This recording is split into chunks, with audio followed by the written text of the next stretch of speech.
কি হবে যদি কোনো একটা মানুষকে ঘিরে পুরো থানার সকলের মাঝে রহস্যময় আলোচনা চলে? যদি সাধারণ দেখতে দেখতে সাদাসিধে একজন মানুষ পুরো থানার সকলের মাথা নাড়িয়ে তোলে। ঠিক এমন কিছু হলো এই গল্পে। কলেজের প্রথম দিন। সাধারণত একটা ছেলে ক্লাসে যাবে এমন সময় একটা মেয়ের সাথে ধাক্কা লেগে মাটিতে পড়ে গিয়ে পুরো গায়ে ময়লা লেগে অবস্থা একাকার। মেয়েটি তো রেগে মেগে আগুন, কিন্তু ছেলেটি নাজেহাল অবস্থা দেখে মেয়েটি কিছু না বলে পাশ দিয়ে চলে গেল। ছেলেটি উঠে শার্টে লেগে থাকা ময়লা পরিষ্কার করতে ওয়াশরুমের দিকে চলে যায়।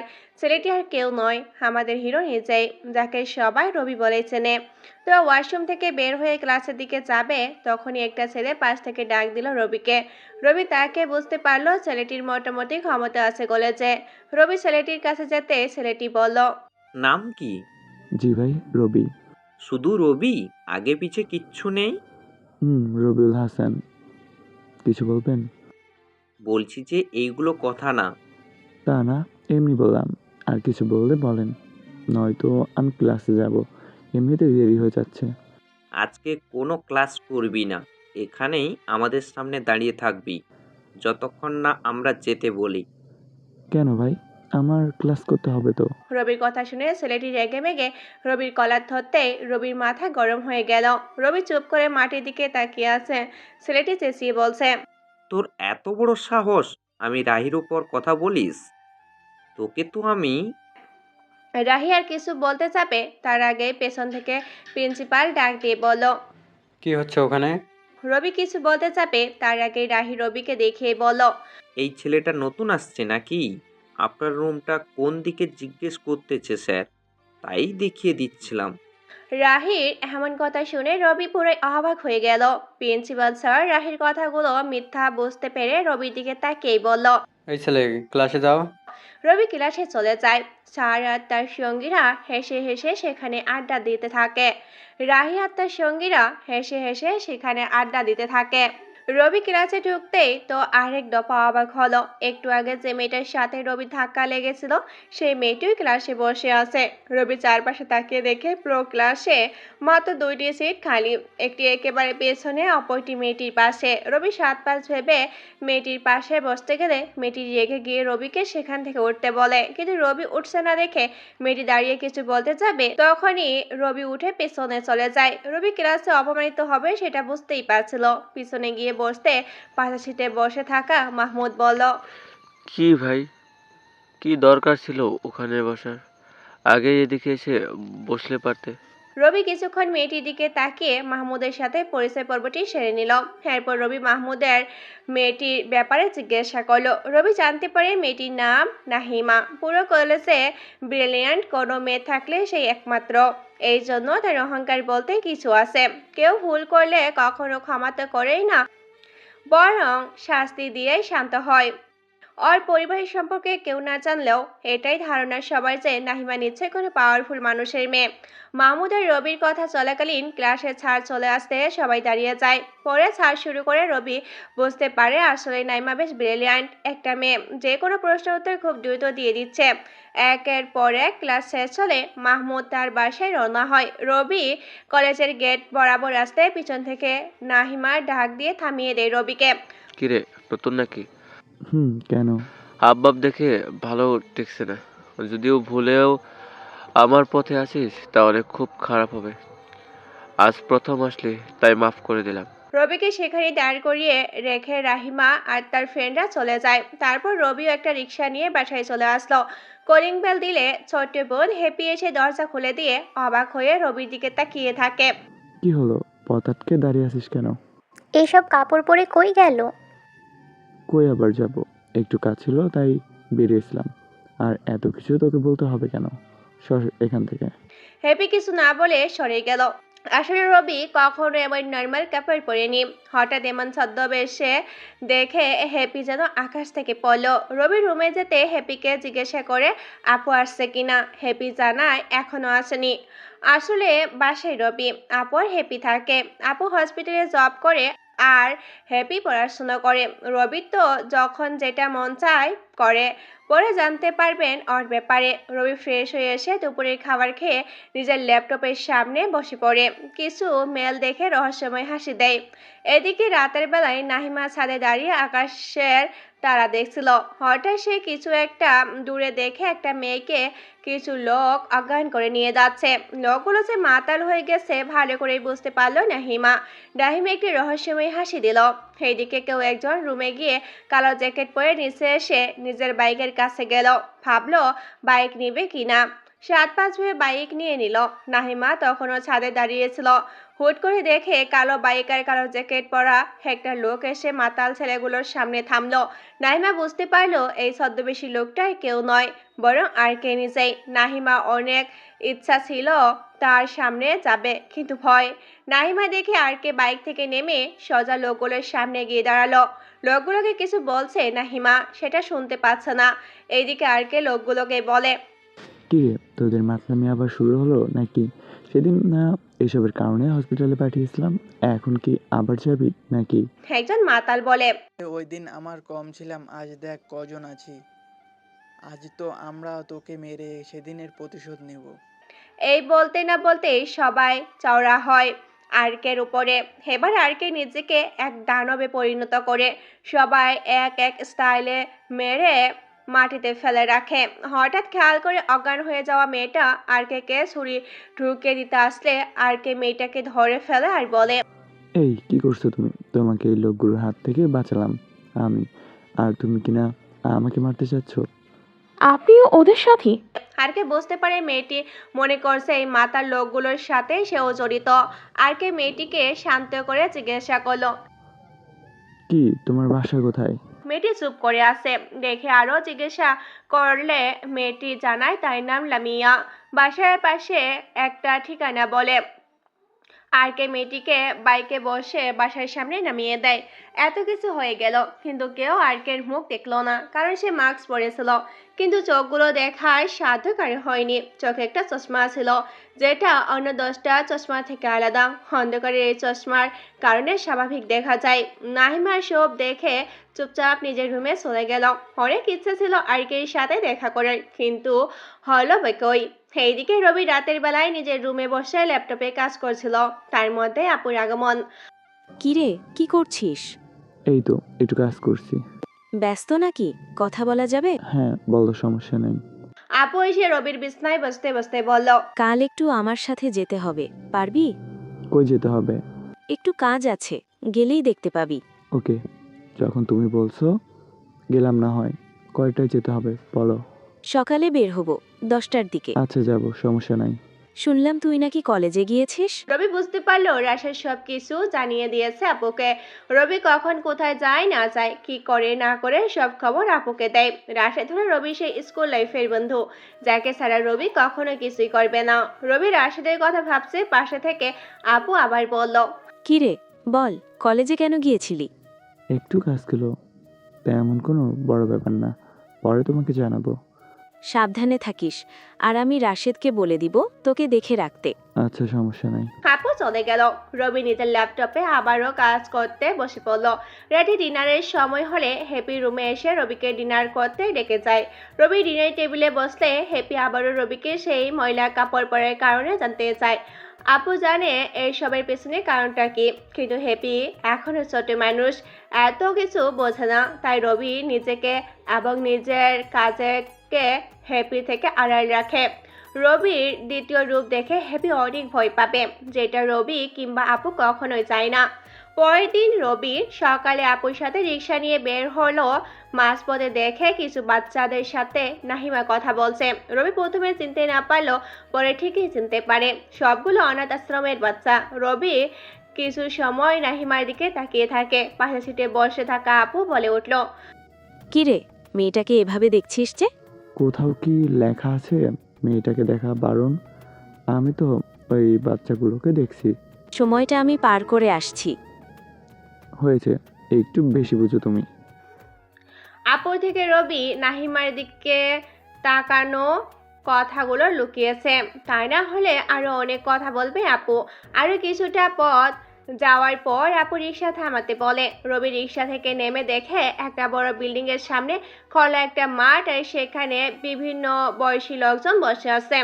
গেটের দিকে চোখ পড়তেই দেখে সাইনবোর্ড টাঙানো, আর তাতে লেখা আছে বৃদ্ধাশ্রম। রবি বুঝতে পারছে না সে সেখানে কেন এলো। রবি আপুকে জিজ্ঞাসা করলো। আপু, আমরা এখানে কেন এলাম? ভেতরে গেলে বুঝবি, চল। রবি আর কথা না বাড়িয়ে ভিতরে গিয়ে দেখে অনেকে আপুকে দেখে আপুর দিকে আসছে। আপু একজন লোককেই বলল। বলেন চাচা, সেদিন আমাকে যা বলেছিলেন আজ আবার বলুন।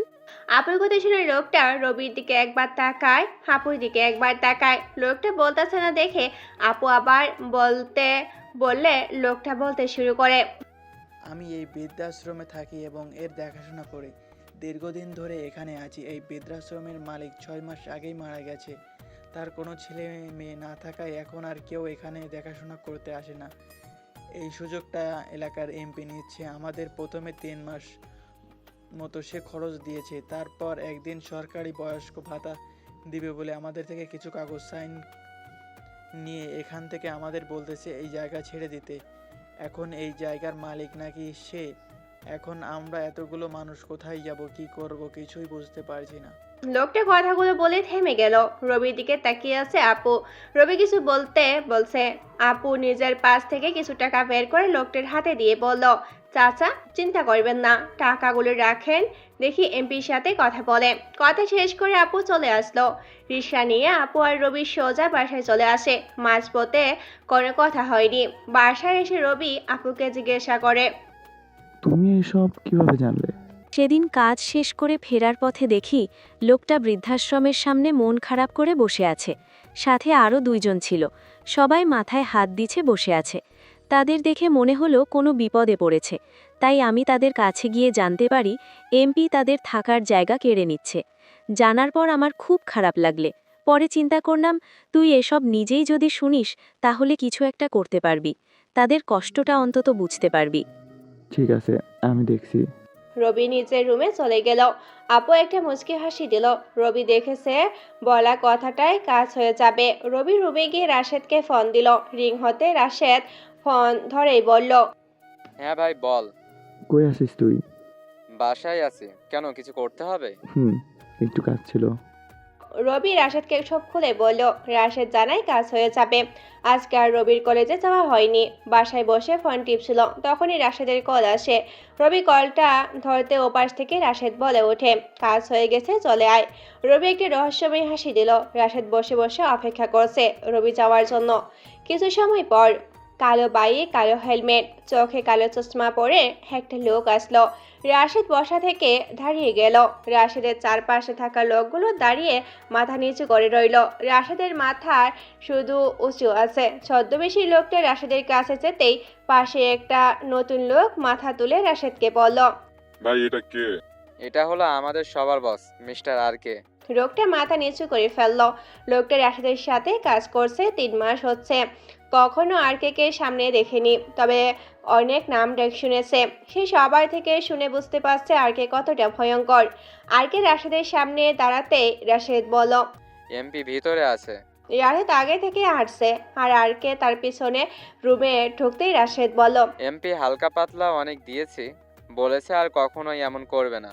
এখন বাকিটা কি করবি, তোর ইচ্ছে। কি ভাবছেন? রাশেদ আরকে তুই করে বলেছে কেন? বন্দিকে তুই করে তো বলবে। হারকে আর কেউ নয়, বরং রবি নিজেই। তাই তো রাশেদ রবিকে তুই করে ডাকছে। রুমে এখন রবি, রাশেদ আর এমপি আছে। বাকিরা বাইরে দাঁড়িয়ে আছে। রাশেদ রবিকে বলল, এখন এমপিকে কি করব?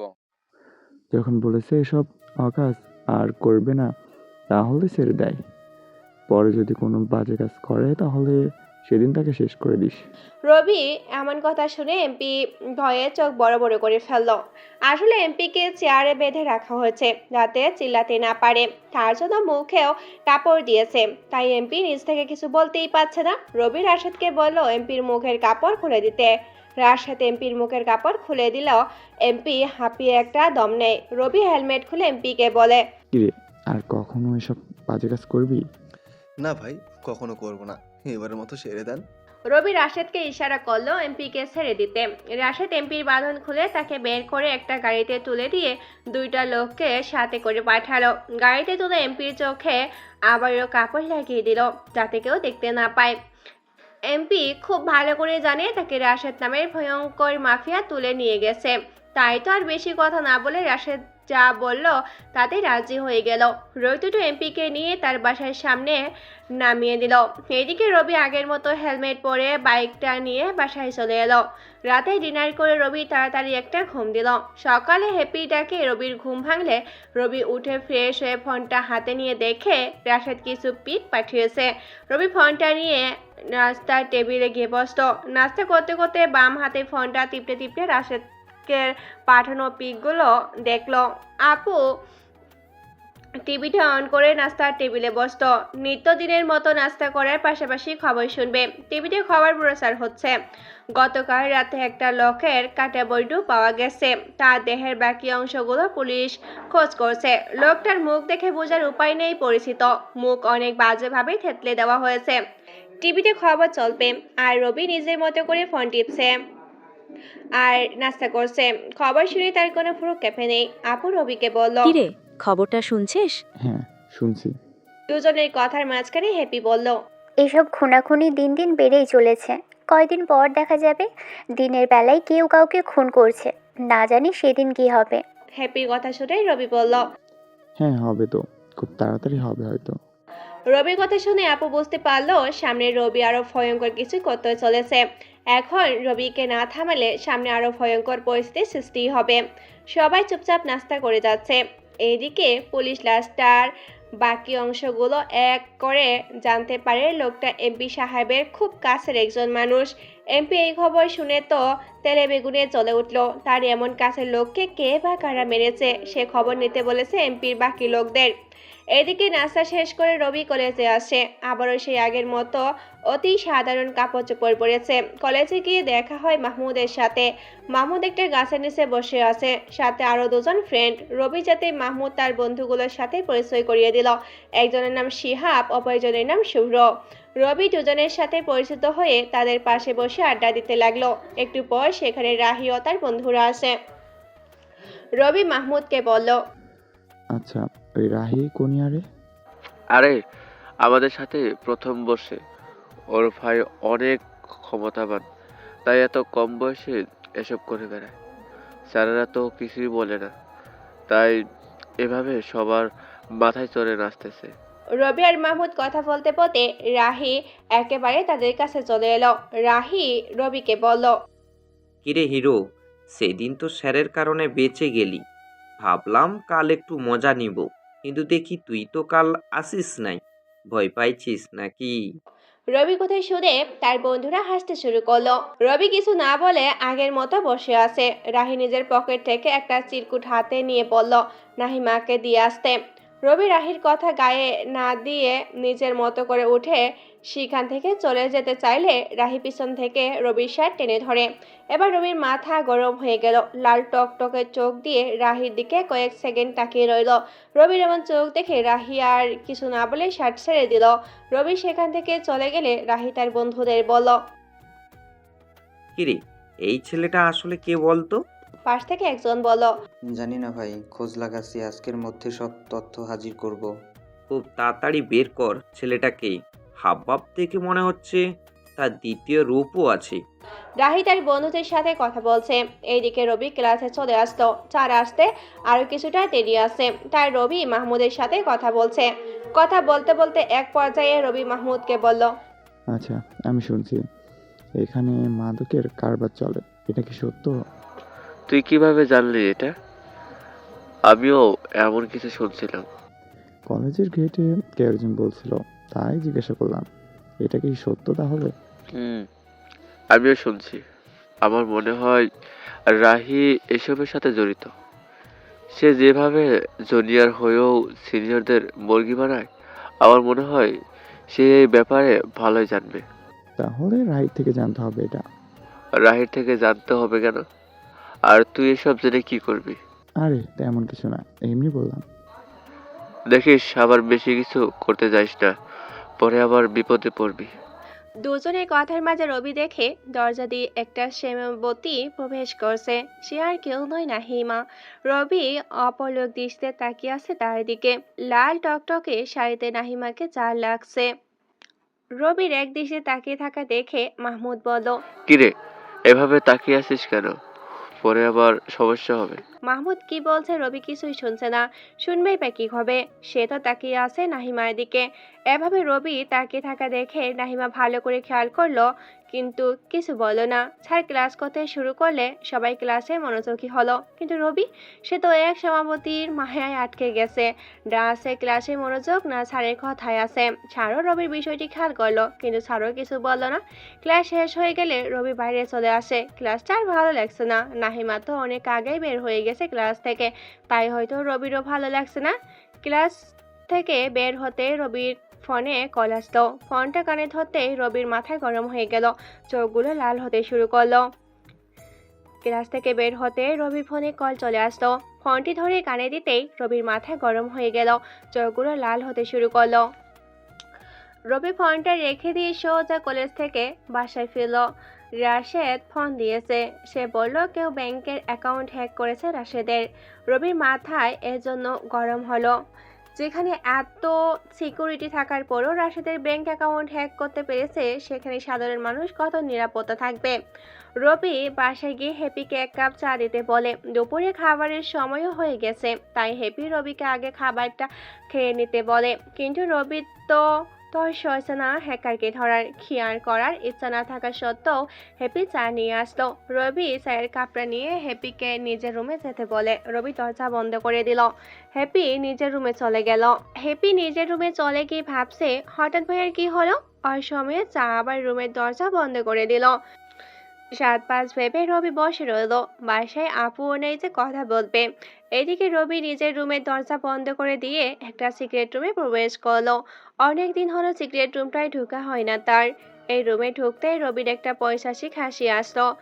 রুমের চারপাশে কম্পিউটার আর অল্প অস্ত্র, কিছু ভুতুরে মার্ক যার এক পাশে লেখা আরকে, কিছু স্পেশাল চশমা আর ঘড়ি। এই সিক্রেট রুমের কথা কেউ জানে না, রবি ছাড়া, এমনকি আপুও জানে না। রবি আপুকে সব কথা শেয়ার করলেও এই রুমের কথা কখনো বলেনি। রবি নিজেরই একটা ল্যাপটপ আছে, আপুর একটা কম্পিউটার। রবির কোনো কাজ করতে হলে আপুর কম্পিউটার থেকেই করে, তাই আপু ভাবছে রবি এখন আগের মতো হ্যাকিং জগতে প্রবেশ করছে না। কিন্তু যে একবার এই জগতে ঢুকে যায় সে কখনো এই জগৎ থেকে বের হয় না, এটা হয়তো আপু জানেই না। এইদিকে রবি চায়ের কাপে চুমুক দিতে দিতে কম্পিউটার অন করতে শুরু করলো। পুরো রুমটাই কম্পিউটার ভরা, চারপাশে 9টি কম্পিউটার, যার মধ্যে একটা কম্পিউটার রবির ব্যক্তিগত, যেখানে রবির সামনে মানে আর্কের শুরু থেকে এই অবধি যা যা হলো, সামনে আরো কি কি করবে সব নোট করা। ওই একটি কম্পিউটার ছাড়া বাকি 8টি কম্পিউটার অন করেছে।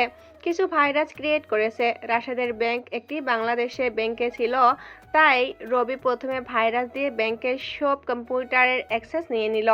এইদিকে ব্যাংকের লোকজন অবাক, অনাকাঙ্ক্ষিতভাবে পুনরায় তাদের কম্পিউটারের অ্যাক্সেস অন্য দখলে যাওয়া। এটা নিয়ে টানা 2 বার এমন হলো, তারা বুঝতেই পারছে না কি করবে। প্রথমবার এমন হওয়ার পর তারা তাদের সিকিউরিটি সিস্টেম আরও হার্ড করেছিল, কিন্তু এত লাভ হয়নি। পুনরায় তাদের সিস্টেম হ্যাক হলো। ব্যাংকের সিকিউরিটি টিম পুনরায় অ্যাক্সেস নেওয়ার চেষ্টা করছে, কিন্তু কোনোভাবেই পেরে উঠছে না। পারবে বা কী করে? যেখানে আরকে নিজে হাত দিয়েছে সেখানে কি পেরে ওঠা এতই সহজ?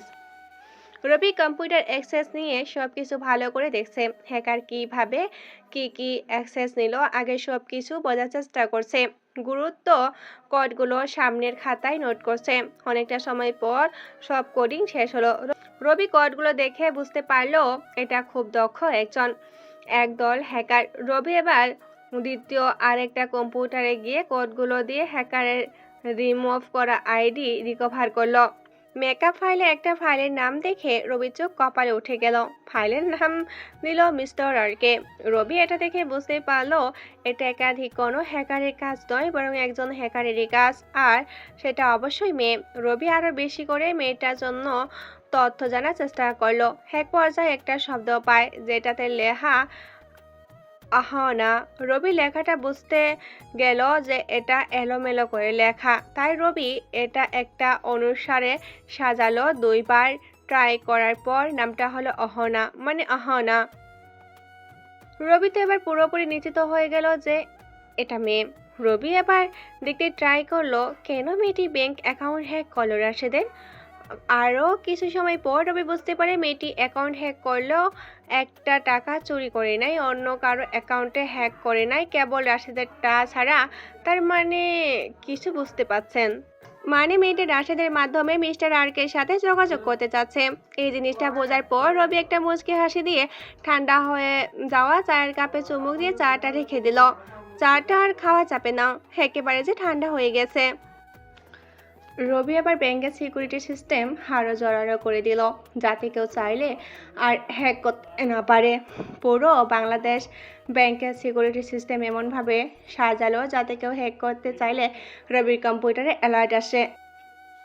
এবারে সিকিউরিটি সিস্টেমটা 4 দেওয়ালের মাঝখানে একটা বদ্ধ রুমে কোনো মূল্যবান জিনিস রেখে দেওয়ার মতো, যেটা আজীবন সেফ থাকবে। রবি আরও কিছু তথ্য নোট করে নিয়ে ব্যাংকের কম্পিউটারগুলোর অ্যাক্সেস ছেড়ে দিল।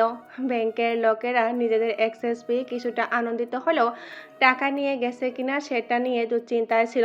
একটু পর কম্পিউটারে ভেসে উঠল আরকে।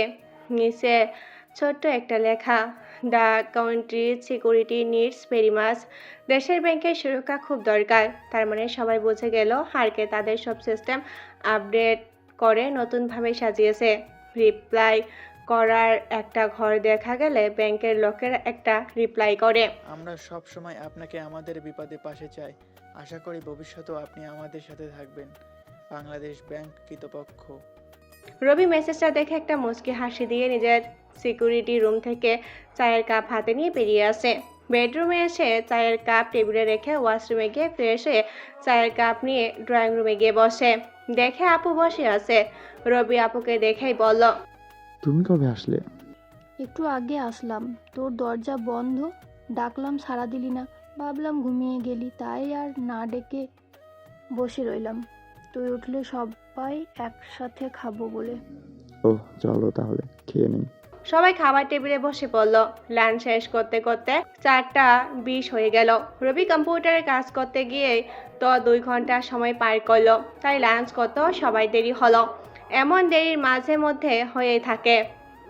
কথা বলতে বলতে সবাই খাওয়া শুরু করলো। একটু পর আপু নিজের প্লেটে তরকারি নিয়ে রবিকে বলল, ওই যে বৃদ্ধাশ্রমের কথা বলেছিলাম, সেটা কি হলো? সেটা ওখানে থাকবে। আর এমপি যে কাগজগুলোতে লোকদের সাইন নিয়েছিল, সে কাগজগুলো ফিরিয়ে দিবে। এইসব নিয়ে তোমার চিন্তা করা লাগবে না। তা ঠিক আছে, কিন্তু তাদের খরচের ব্যবস্থাটা কি হবে? ওটা হয়ে যাবে। আর আমি একটা প্ল্যান করছি, বৃদ্ধাশ্রমের সামনে করে আরেকটা অনাথ আশ্রমের ব্যবস্থা করব, যাতে বৃদ্ধরা নাতি নাতনি পায় আর শিশুরা দাদি পায়। এতে বাচ্চাদের মাঝেও মাতৃত্ব তৈরি হবে। তুমি কি বলো? আপু কিছু বলার আগেই হ্যাপি বড় করে বলল, এটা তো খুব ভালো হবে ভাইয়া। হ্যাপির কথা শুনে রবি একটা মুচকি হাসি দিল। আপুর মাথা নেড়ে সম্মতি জানালো। আরও বিভিন্ন কথা বলতে বলতে খাবার শেষ করলো। রবি সোফায় বসে ফোনটা হাতে নিয়ে রাশেদকে কল দিল। রাশেদ ফোন ধরেই বলল, এমপি কাগজগুলো ফিরিয়ে দিচ্ছে, এখন কাগজগুলো কি করব? ছিঁড়ে ফেল। আর কি করবি? আর হ্যাঁ, তোর ব্যাংক অ্যাকাউন্ট একটা মেয়ে হ্যাক করেছে। মেয়েটি আমার কোনো হদিশ না পেয়ে তোর মাধ্যমে আমার সাথে যোগাযোগ করার চেষ্টা করেছে। এইসব নিয়ে তোর চিন্তা করা লাগবে না। মেয়েটি তোর পিছনে পড়ে থাকবে, মাথা গরম করিস না। আমি ব্যাপারটা দেখবো। আর হ্যাঁ, মেয়েটি শুধু আমার সাথে যোগাযোগ করার জন্য এমন করেছে, ব্যাংকের টাকা পয়সা বা তথ্যের জন্য এসব করছে না। আর রাতে আমি আসছি, কাজ আছে, রেডি থাকিস। রবি ফোনটা রেখে দিলে আপু আর হ্যাপি কাজ শেষ করে সোফায় এসে বসে। হ্যাপি টিভিটা অন করে দিল। নিজের মতো করে টিভি দেখছে সে। আর রবি চিন্তা করছে কলেজের মিশনটা কিভাবে তাড়াতাড়ি শেষ করা যায়। কিছু সময় পর রবি নিজের রুমে গিয়ে ঘুমিয়ে পড়ে। একেবারে সন্ধ্যায় হ্যাপি রুমে এসে ডাকলে তবে ঘুম ভাঙে। রবি ঘুম থেকে উঠে ছাদে যায়। একটু পর হাতে 2 কাপ কফি নিয়ে আপু ছাদে গেল। আপুর হাত থেকে একটা কফি রবি নিয়ে কফিতে চুমুক দিতে দিতে আপুকে বলল, আজ রাতে ছোট একটা কাজে বের হতে হবে। কি কাজ? একটা ছেলে থেকে কিছু তথ্য বের করতে হবে। শুধু কি তাই নাকি আরও কিছু? আপাতত শুধু এটাই। আপু আর রবি ছাদে দাঁড়িয়ে আরো কিছু সময় আড্ডা দিল। কিছু সময় পর রবি নিজের রুমে এসে রাশেদকে ফোন দিয়ে বলল ছেলেটা কোথায় আছে জানতে আর রবিকে জানাতে। ছবিটা আর কারোই নয়, রাহির। রাশেদ 10 মিনিট পর ফোন দিয়ে জানালো রাহি তার বাসা থেকে বেরিয়ে সামনে 3 রাস্তার মোড়ে বসে কয়েকজনের সাথে আড্ডা দিচ্ছে। এবার রবি রাশেদকে জানিয়ে দিল কি করতে হবে। রবি নিজের দ্বিতীয় বাইকটা নিল। রবি 2টা বাইক আছে, একটা সে মেশিনের সময় ব্যবহার করে, অপরটা বাইরে কোথাও যেতে নিয়ে যায়, কারোর সাথে দেখা করতে বা কলেজে যেতে নিয়ে যায়। এবার রবি দ্বিতীয় বাইকটা নিয়ে মোড়ের দিকে গেল। দেখতে পায় রাহি প্রচণ্ড জোরে দৌড়াচ্ছে। রবি গিয়ে তার সামনে ব্রেক করে, পেছন থেকে কয়েকজন লোক হাতে পিস্তল নিয়ে দৌড়াচ্ছে রাহিকে। রবি রাহিকে নিজের বাইকে বসিয়ে সোজা সেখান থেকে একটা গাড়ির সামনে গিয়ে থামলো। ততক্ষণ ধরে রাহি রবির মুখটা দেখেনি। রবি হেলমেট খুললে রাহি অবাক হয়ে যায় যে রবি কলেজে এত নিচু হয়ে থাকে, তার কিনা এমন একটা বাইক, তাও এত ভালো ড্রাইভ করতে পারে। রবিকে দেখে রাহি বলল, তুই? আমার কথা বাদ দে। ওই লোকগুলো কারা? তোকে তাড়া করছিল কেন? জানি না লোকগুলো কারা, আমাকে কেন তাড়া করছে তাও জানি না। হয়তো ধরতে পারলে মেরেই ফেলতো। তুই না থাকলে আজ কি যে হতো। চিন্তা করিস না, এখন আর কোনো ভয় নেই। তার মানে রবি নিজের বাসায় রাহিকে নিয়ে আসে। রাহি আর রবি ভিতরে গেলে রাহি বাড়িটা দেখে রবিকে জিজ্ঞাসা করে বাসায় বাকিরা কোথায়। এখানে কেউ থাকে না আমি ছাড়া। পরিবারের সবাই অন্য জায়গায় থাকে। পড়াশোনার সুবিধার্থে আমি এখানে থাকি। রবি রাহিকে বসতে বলে 1 গ্লাস পানি এনে রাহিকে দিলে এক চুমুকে পুরো পানি শেষ করে ফেলে রাহি। রবি রাহির পাশে বসতে বসতে বলে, চিন্তা করিস না, সব ঠিক হয়ে যাবে। বল কি খাবি? কিছু খাবো না রে, তুই আমাকে আজকে অনেক বড় বাঁচালি। অনেক অনেক ধন্যবাদ তোকে। আর কলেজে যা করছি সব কিছুর জন্য সরি রে। বাদ দে সব, যা হয়েছে সব ভুলে যা। ওসব মনে করে লাভ বল। বাদ দে ওই সব, যা হয়েছে ভুলে যা। সরি রে। হ্যাঁ ইটস ওকে বন্ধু। বন্ধু? আমরা তো একসাথে পড়ি, তাহলে তো আমরা বন্ধুই। রবির কথা শুনে রাহি বসা থেকে উঠে রবিকে জড়িয়ে ধরলো। রবি এখন বুঝতে পারলো রাহি কলেজে যা করে ফান করেই করে। হয়তো সে এটা বুঝতে পারে না তার ফান করার কারণে অন্যের সমস্যা হচ্ছে। বাইরে সে যেমনই হোক, ভিতরে অনেকটা ভালো সে। দুজনেই বসে বসে কিছু সময় কাটিয়ে দিল। কথা বলতে বলতে রাশেদ কল দিল। রবির ফোনটা ধরতে ওপাশ থেকে রাশেদ বলল, কাজ কি হয়েছে? হ্যাঁ, রাতে আসছি, কথা হবে। তাহলে এটাই তোর প্ল্যান ছিল? আমাদের লোকেরা রাহির পিছু করবে আর তুই তাকে বাইকে তুলে নিয়ে যাবি আর সব তথ্য তার থেকে বের করবি। এটাই ছিল। এখন রাখছি। রবি ফোনটা কেটে দিল। রাহি জিজ্ঞাসা কে করে, কল দিয়েছে? আমার একটা বন্ধু, ওর বাসায় যাওয়ার কথা। আমি তো বের হয়েছিলাম ওর বাসায় যেতে, কিন্তু মাঝপথে তোকে কারা জানে তাড়া করছিল। তাই তোকে বাঁচাতে গিয়ে বন্ধুর বাসায় যাওয়া হয়নি। আর সে কল দিয়ে জিজ্ঞাসা করছে আরো কতক্ষণ লাগবে যেতে। তাহলে আমার জন্য তোর অনেক কিছু মিস হয়ে গেল। আরে ব্যাপার না, এখন যাব। চল তোকেও বাসায় নামিয়ে দিব। রাহিকে নিয়ে রবি আবারও রাহির বাসার দিকে রওনা দিল। কিছু সময় পর রাহিকে বাসার সামনে নামিয়ে দিয়ে রবি চলে গেল রাশেদের বাসায়। রবি গেটের সামনে যেতে দুজন লোক আসলো। রবিকে কিছু বলতে যাবে, তার আগে রাশেদ পিছন থেকে ডাক দিয়ে বলল, ওই আসতে দে তাকে। রবি সোজা রাশেদের সামনে গিয়ে থামলো। গেটে দুজন লোক দাঁড়িয়ে, তাদের কোমরে পিস্তল। ছাদের উপর দুজন লোক পায়চারি করছে, যেন কোনো দিক থেকে হামলা করতে না পারে কেউ। চারপাশে তো সিকিউরিটি ক্যামেরা আছেই। রবি ভিতরে গেল। রাশেদ নিয়ে গিয়ে সোফায় বসে। রবি বসতে বসতে 1 গ্লাস পানি নিয়ে খায়। তারপর রাশেদকে বলে, আমার কাছে ইনফরমেশন আছে কলেজে একটা বড় মাদকের চালান আসবে। কিছুদিন পর ফাইনাল ইয়ারের এক্সাম। ছাত্রছাত্রীরা এক্সাম নিয়ে অনেক চিন্তায় থাকবে। মাদকগুলো এই সময়ে কাজে লাগাবে মাদক ব্যবসায়ীরা। ডিপ্রেশনে থাকা সবাইকে মাদকে ডুবিয়ে দেবে। তাহলে মাদকগুলো ঢুকতে দিব না আমরা? এটা করা যাবে না, মাদকগুলো কলেজে আসতে দিতে হবে। ওখান থেকে আমাদের জব্দ করতে হবে। তা না হলে ওই মাদকের আসল মাথাটা কে নাড়াচ্ছে জানা কষ্ট হবে। মাদক জব্দ করলে তাদের আসল মাথাটাও দেখা যাবে। ঠিক আছে, বুঝতে পারছি। খেয়াল করলাম তোর উপর কয়েকজন নজর রাখছে, তাদের ওপর নজর রাখতে আমি লোক দিয়েছি। জানি আমি সব। যারা আমাকে ফলো করছে তারা রাহির পোলাপান। ওসব কোনো ব্যাপার না। এখন থেকে আর ফলো করবে না। আর তোর লোকেরা যে তাদের ফলো করছে সেটাও আমি জানি। আমার সাথে তো সারাক্ষণ 7 জনের একটা টিম থাকে। তারা সব আমাকে জানিয়েছে। ও, আমি তো ভুলেই গিয়েছিলাম। আর কি যেখানে থাকে সেখানে তার লোকেরাও ছদ্মবেশ নিয়ে থাকে। তুইও না পারিস বটে। বল, এখন কি খাবি? মাথাটা ঝিমঝিম করছে। একটা চা হলে ভালো হয়। রবির কথা শেষ হতে না হতেই রাশেদ চা নিতে বলল। 5 মিনিট পর চা নিয়ে এলো কাজের মেয়ে। রবি চায়ের কাপে চুমুক দিতে দিতে রাশেদকে বলল, আমার খুব তাড়াতাড়ি এই মিশন শেষ করতে হবে। সামনে একটা বড় ধামাকা আসতে চলেছে। কি আসবে সামনে? পরে জানাবো। এখন কিছু প্ল্যান করছি, শোন।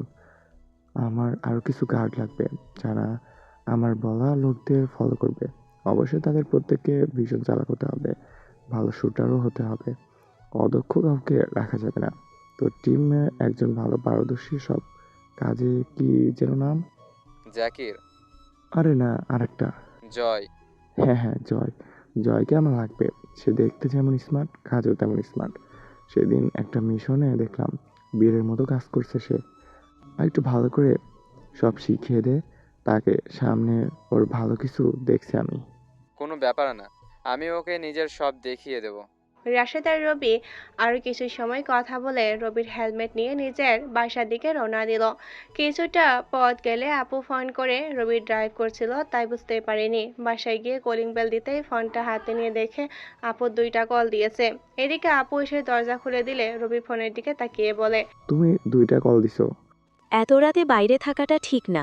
সে কই কাজে যাবে বলছিল, ফোনটা তো ধরতে পারিস। গাড়িতে ছিলাম তাই বুঝতে পারিনি। চলো তো এখন। হ্যাপি কোথায়? পড়ছে, তুই আসলে ডিনার করবে বলে বসে আছে। ওকে, ডাকো তাহলে। আমিও ফ্রেশ হয়ে আসছি। রবি নিজের রুমে গেলে তৎক্ষণাৎ একটা অ্যালার্ট আসে ফোনে। কেউ এবার রবির একটা ওয়েবসাইট হ্যাক করার চেষ্টা করছে। রবি মুচকি হেসে ডিনার টেবিলে গিয়ে বসলো। রবির সাথে কথা বলতে বলতে আপুর সাথে কথা বলতে বলতে ডিনার শেষ করলো। রুমে এসে নিজের সেই সিক্রেট রুমে প্রবেশ করলো।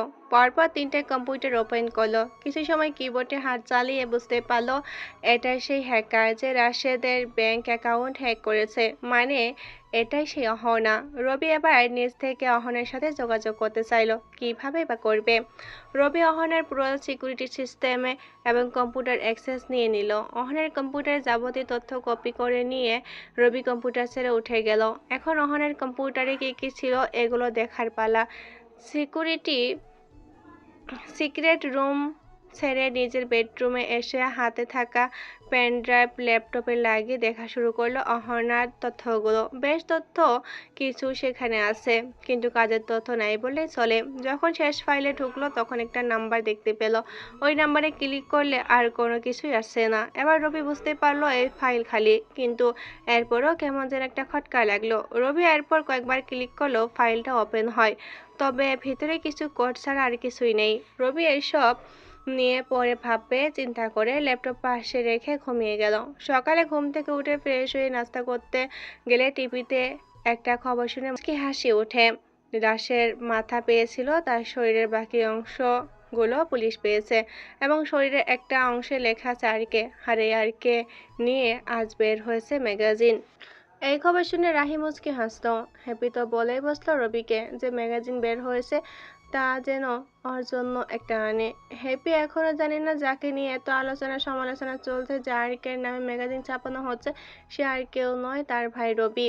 এই লাশগুলোকে নিয়ে থানার পুলিশ সবাই ভাবছিল পরে যখন জানতে পারবে এর পিছনে আরকের হাত আছে তখন লাশের কথা বাদ দিয়ে সবাই আরকে চিন্তা করছে। তাই তো থানার সবাই এই কে এই আরকে, কে এই ছেলে, কোথা থেকে এলো, আসল উদ্দেশ্য কি, এইসব নিয়ে চিন্তা করছিল। এবার বুঝলেন তো প্রথম পর্বে কেন বলেছিলাম সবাই একজনকে নিয়ে আলোচনায় মেতেছে। থানা পুলিশ থেকে সাধারণ মানুষ সবাই আরকে কে নিয়ে মেতেছে। এর আগেও অনেক ম্যাগাজিন বের হয়েছিল আরকের নামে, কিন্তু এইসব নিয়ে তার কোনো মাথা ব্যথাই নেই। কত ম্যাগাজিন সামনেও আসবে আর যাবে। কয়েকদিন কেটে গেল। সেদিন রাহিকে রবির লোকদের হাত থেকে বাঁচানোর পর থেকে রবি কলেজে যায়নি। আজ অনেকদিন পর কলেজে যাচ্ছে। মাহমুদ তো রবিকে দেখেই অবাক। এই দুদিন দুজনের ফোনে কথা হলেও রবি জানিয়েছে এক্সামের আগে কলেজে যাবে না। আজ হঠাৎ চলে আসলো, তাই মাহমুদ অবাক হলো। রবি মাহমুদের সাথে বসে কথা বলছে। এমন সময় রাহি আর তার বন্ধুরা কোথা থেকে এসে মাহমুদ আর রবির চারপাশে বসলো। রাহি রবির কাঁধে হাত রেখেই বলল, কেমন আছিস বন্ধু? আছি, আলহামদুলিল্লাহ ভালো। তুই কেমন আছিস? এই তো আছি ভালো।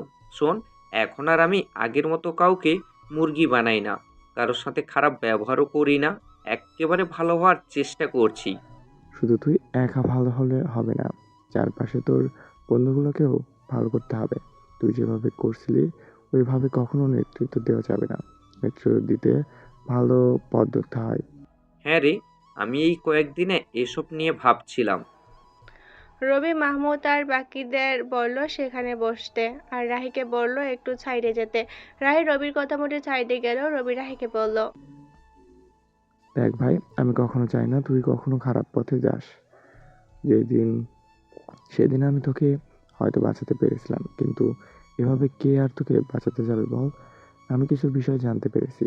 আমি সেই বিষয়গুলো নিয়ে তোকে কিছু প্রশ্ন করব।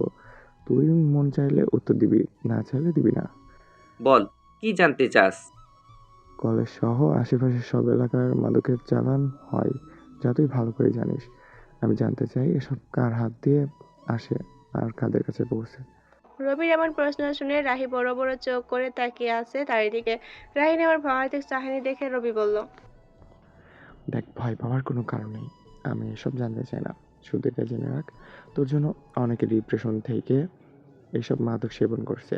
তারা একদিন হয়তো শেষ হয়ে যাবে, কিন্তু তাদের ভেতর থেকে আসা অভিশাপ তোকে শেষ করে দেবে। ভুলিয়ে ভালে তুই এসব করে নিজে কেন অভিশাপ কিনছিস?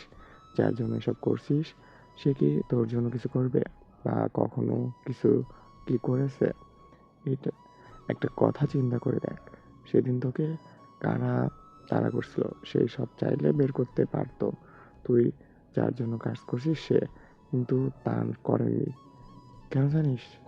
তুই না থাকলে তোর জায়গায় আরেকজন আসবে, কিন্তু সে নিজেকে পর্দার বাইরে বের করতে চায় না। সে নিজেকে ঠিকই সেফ রেখেছে, মাঝখানে তুই ফেসে গেছিস। রবি কথাগুলো বলে যখনই সেখান থেকে চলে আসতে যাবে, রাহি একটা শব্দ করে বলল, এমপি। রবি দেখে রাহির পেছনে একটা ছেলে পিস্তল তাক করে রাহিকে শুট করতে যাচ্ছে। রবি রাহিকে ধাক্কা দিয়ে ফেলে দিয়ে গুলিটা এসে লাগে রবির হাতে।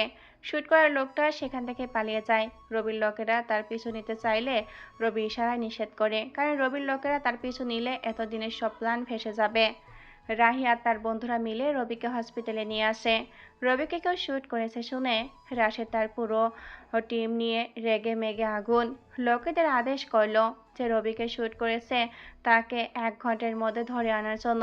10 জন লোক লাগিয়ে দিল একসাথে। আর রাশেদ নিজের ছদ্মবেশ ধরে একটা রিক্সা নিয়ে হসপিটালে চলে আসলো। রবির পাশে রাহি সহ আরো 3 জন বসেছিল। রাশেদকে দেখে রবি হুট করে চিনে ফেললো। রবি রাহি আর সবাইকে বাইরে যেতে বলল। তারা বাইরে চলে যায়। রাশেদ গিয়ে রবির পাশে বসে। রাশেদ রবিকে বলল, কিভাবে হলো এটা?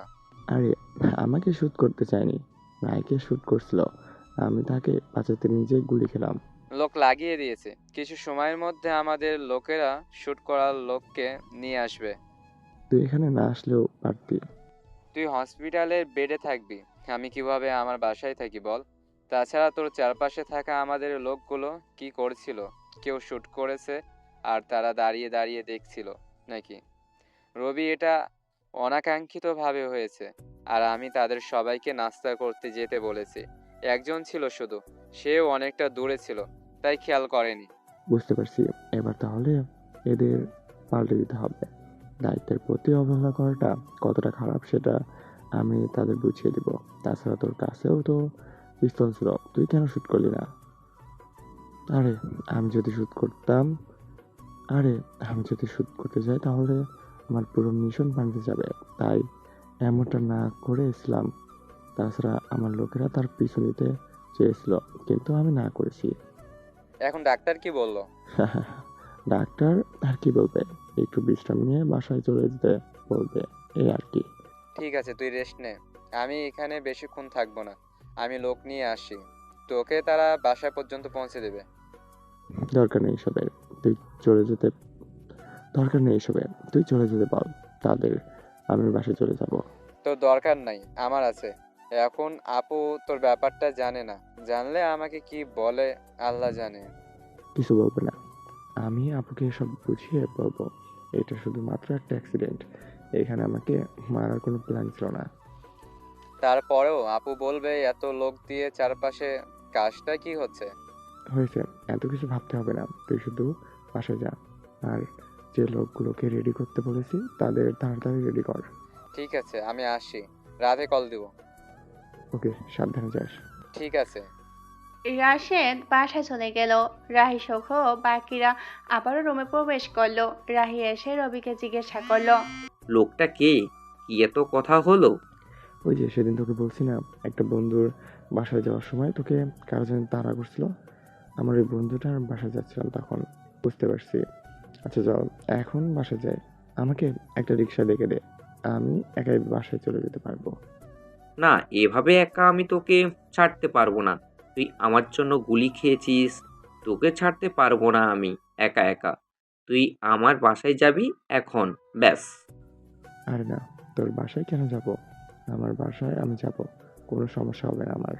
দেখ, তুই বলেছিস তোর বাসায় তুই ছাড়া আর কেউ নেই, তোর সেবা করবে কি? এখন তোর সেবার দরকার আছে, কোনো কথা নেই। এখন তুই আমার সাথে আমার বাসায় যাবি, ব্যাস। রাহি আর রবির মাঝে অনেক তর্ক হলো, কিন্তু রাহি কোনোভাবে রবিকে নিজের বাসায় না নিয়ে এক পা নাড়াতে রাজি না। কি আর করার, এভাবে ইচ্ছা না থাকা সত্ত্বেও রবি বাধ্য হয়ে রাহির বাসায় যাওয়ার জন্য রাজি হলো। নিজের ফোন থেকে আপুকে মেসেজ করে বলল, আপু, আমি একটা কাজে কয়দিন বাসায় আসবো না, তোমরা সাবধানে থেকো। হ্যাপিকে তুমি স্কুলে পৌঁছে দিও, এখন রিক্সা নিয়ে যাওয়ার দরকার নেই, যেখানে যাও গাড়ি নিয়ে বের হবে, একটু পর বাসায় 4টা মেয়ে যাবে। গেস্টদের জন্য যে বড় রুমটা আছে সেখানে তাদের থাকার ব্যবস্থা করিও, এরা 4জনই আমার মানুষ, কোনো কিছু লাগলে কিংবা যে কোনো দরকারে তাদের জানাবে। বাসার ভেতরে এবং তোমাদের পাশে এই মেয়েগুলো থাকবে, 2জন তোমার সাথে থাকবে আর 2জন হ্যাপির সাথে থাকবে, তাদের পেছনে থাকবে আরও 2জন লোক, ভয় করিও না। আমার কাজটা শেষ হলে চলে আসবো আমি। রাহি নামের একটা বন্ধুর বাসায় আছি এখন, মিশনের ব্যাপারে সে আমাকে কিছু তথ্য দিবে। রবি এই মেসেজটা দিয়ে রাহির সাথে তার বাসায় চলে যায়। রাহির কথার মাঝখানে নিজের ড্রাইভারকে গাড়ি নিয়ে হসপিটালে আসতে বলেছিল, তাই গাড়ি নিতেই কোনো সমস্যা হয়নি। রাহির বাসায় এসে রবি রাশেদকে মেসেজ করে, রাহির বাসায় আছি, আমার গুলি লাগার কথা আমাকে বলিস না, আর তুই আমাকে কল দিস না, এখানে সুস্থ হওয়ার পর্যন্ত থাকবো, আর রাহির থেকে তথ্যগুলো নিয়ে আমি তোকে পাঠিয়ে দিব। রবি এই মেসেজ দিয়ে রাহির বাসায় চলে গেল। রাহির বাসায় গিয়ে কলিং বেল চাপ দিতে একটা মাঝবয়সী মহিলা এসে দরজা খুলে দিল। রাহি রবিকে বলে মহিলাটি তার মা। আসসালামু আলাইকুম আন্টি। ওয়ালাইকুম আসসালাম, ভেতরে এসো বাবা। জি আন্টি। রবি রাহিকে বলল, কিরে আমি কি কিছু জিজ্ঞাসা করলো না যে? আমি মাকে তোর ব্যাপারে সব বলেছি। সব কি বলেছিস? বাসার ভেতরে চল, তারপর বলছি। রবি আর রাহি বাসার ভিতরে গিয়ে সোফায় বসতে আন্টি নাস্তা নিয়ে আসে। রবি রাহিকে কিছু বলতে যাবে তার আগে রাহি বলল, সেই দিন ওই লোকগুলা তাড়া করছিল আমাকে, সেটা আমি মাকে বলেছি। আর এটাও বলেছি তুই আমাকে সেদিন বাঁচিয়েছিস। তোর সাথে অনেক খারাপ ব্যবহার করেছি কলেজে, সব কিছু তোকে বলেছি। আর আজ যখন তুই আমাকে বাঁচাতে গিয়ে নিজে গুলি খেলি, আমি মাকে ফোন করে সেসবও বলেছি, তাই মা তোকে চেনে। পাশে রাহির মা বসতে বসতে রবিকে বলল, বাবা তুমিও আমার ছেলের মতো, রাহি তোমার সাথে যা করেছে সব না বুঝে করেছে, আমি ওর হয়ে তোমার কাছে সরি। উনি আর কিছু বলতে যাবে তার আগে রবি বলল, কি বলছেন আপনি সব? ওর আমার বন্ধু, ওর ওই ব্যাপারগুলো আমি ভুলে গেছি, আপনিও ভুলে যান আন্টি। সবাই এরা ওটা বলতে আরও কিছু সময় পার হয়ে গেল। রাহি বাসায় রবি 3জন রাহির বাসায় রবি 3টা দিন থেকে গেল। রাহির মা তো বলেছে রবিকে তাদের বাসায় থেকে যেতে, কিন্তু রবি না করে। কলেজের অবস্থা বেশ শান্ত হয়ে গেছে। এই কয়েকদিন রবি, রাশেদ কিংবা আপু কারোর সাথে কথা বলেনি। আজ বিকেলে রবি নিজের বাসায় চলে যাওয়ার জন্য রেডি হলো। রাহি বলল সে দিয়ে আসবে, কিন্তু রবি এখনও তাকে বাসায় নিয়ে যেতে চায় না, তাই না করে দেয়। রাহিকে বলে একটা রিক্সা ডেকে নিতে। রাহি নিজের গাড়ি করে দিয়ে আসবে বলল। রবি এতে রাজি না হওয়ার এক প্রকার অনিচ্ছা সত্ত্বেও রাহি রিক্সা ডাকে। রবি রিক্সা নিয়ে নিজের বাসায় গিয়ে কলিং বেল চাপ দিল। একটা মেয়ে এসে দরজা খুলে দিল। কে আপনি, কাকে চান? এই পরিবারেরই একজন সদস্য আমি। এখন পথ ছাড়েন, ভেতরে যাব। এটাকে রবি কখনো দেখেনি, কিভাবে বা দেখবে? হারকে তো খুব আপন মানুষগুলো ছাড়া কাউকে দেখে না, তাই মেয়েটিও জানে না তার সামনে কে দাঁড়িয়ে আছে। রাশিদের কথা মতো কেবল মেয়েটি তার কাজ করতে এসেছে। মেয়েটি রবিকে ভালো করে দেখে ভিতরে যেতে বলল। হ্যাপি বসে টিভি দেখছিল। রবিকে ভিতরে যেতে দেখে দৌড়ে এসে জড়িয়ে ধরল। হ্যাপি তো অনেক খুশি রবিকে দেখে, বলল, কই ছিলে ভাই এতদিন? এতদিন কই, মাত্র তো 3 দিন। তোমার কাছে মাত্র হতে পারে, আমার কাছে অনেক দিন। আচ্ছা, তা না হয় ঠিক আছে। আপু কই বল। রুমে গেল মাত্র, আমাকেও যেতে বলেছে। ওকে যা, তুই গিয়ে বল আমি আসছি। তুমি বসো, আমি আসছি। হ্যাপি আপুকে ডাকতে চলে যায়। আর রবি নিজের ফোন বের করে রাশেদকে কল দেয়। রাশেদ কল ধরতে রবি বলে তার লোকগুলোকে চলে যেতে। রবি ফোন কানে থেকে রাখতে না রাখতে মেয়ে একটার ফোন বেজে ওঠে। মেয়েটি ফোনটা কানে দিতে ওপাশ থেকে রাশেদ বলল, কি করতেছো তোমরা? বস, আপনার কথা মতো সবার দেখভাল করছি। এটা আমাদের মিশনের একটা অংশ ছিল। তোমাদের মিশন শেষ, এখন তোমরা সবকিছু নিয়ে যত তাড়াতাড়ি সম্ভব ওই বাসা ছেড়ে চলে যাসো। বস, তাড়াতাড়ি যেতে হবে। একটু দেরি করো তাহলে তোমরা ওখানেই মারা পড়বে। তাই যত তাড়াতাড়ি পারো আমাদের লোকদের কাছে চলে এসো। জি বস, এক্ষুনি আসছি। মেয়েটি চিৎকার করে সবাইকে বলল, সবাই তাড়াতাড়ি এখান থেকে বেরিয়ে যাও, সময় খুব কম। আমাদের বস তাড়াতাড়ি ওনার কাছে যেতে বলেছে।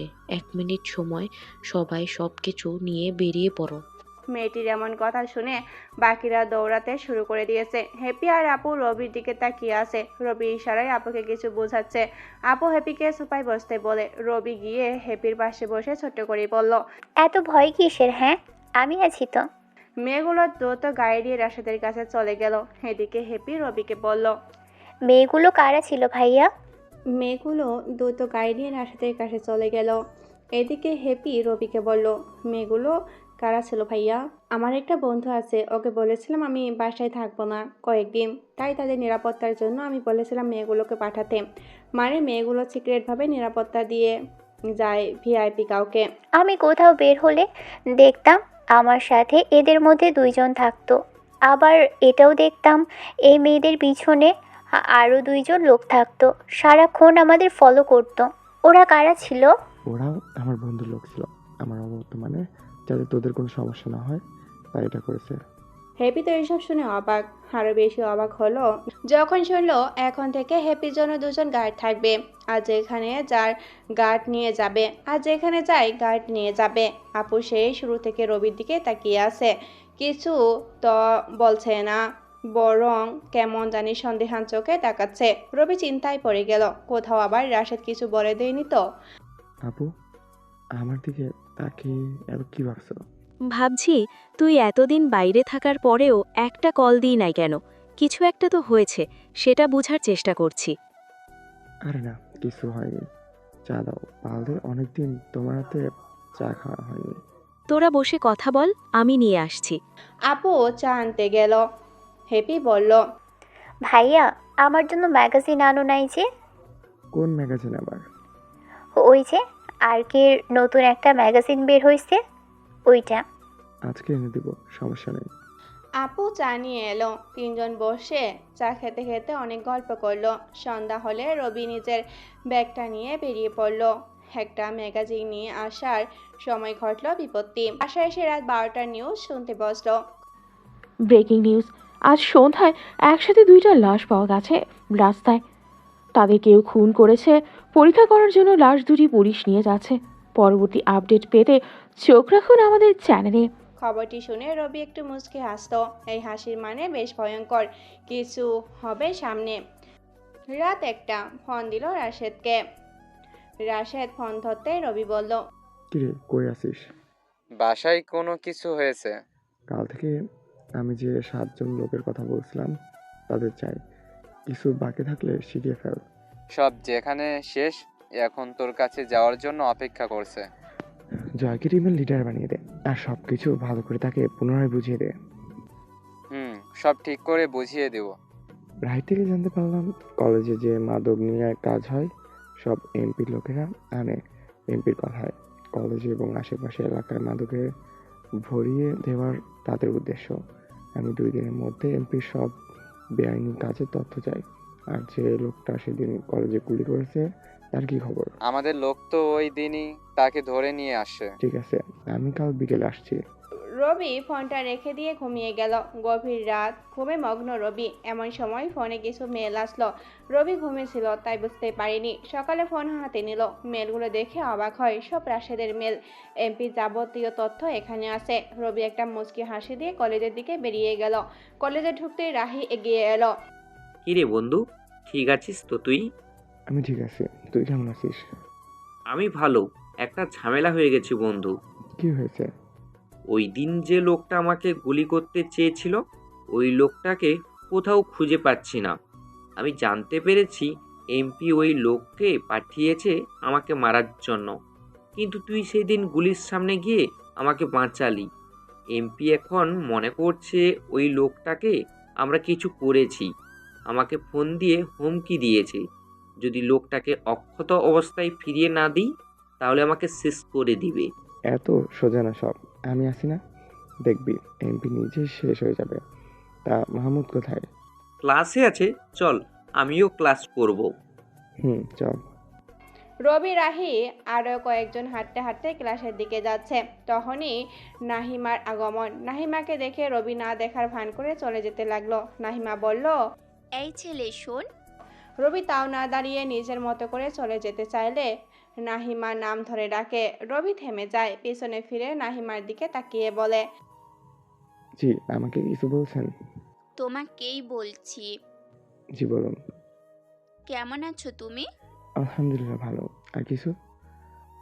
একটা মানুষ কেমন আছে জিজ্ঞেস করলে সে কেমন আছে সেটাও জিজ্ঞেস করতে হয়, জানো না এটা? আর আমাকে তুমি করে বলতে পারো, আমরা তো একই সাথে পড়ি। কোনো বড় বাবার অহংকারী মেয়ের সাথে কথা বলার ইচ্ছে আমার নেই। সবাই আপনাকে ভালো করে চিনে। আপনি কেমন?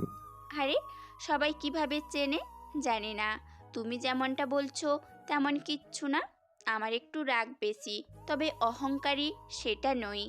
আর সেদিন তুমি নিজেকে ঝুঁকিতে ফেলে রাহিকে বাঁচালে, তাই তোমার সাথে বন্ধুত্ব করতে এসেছি।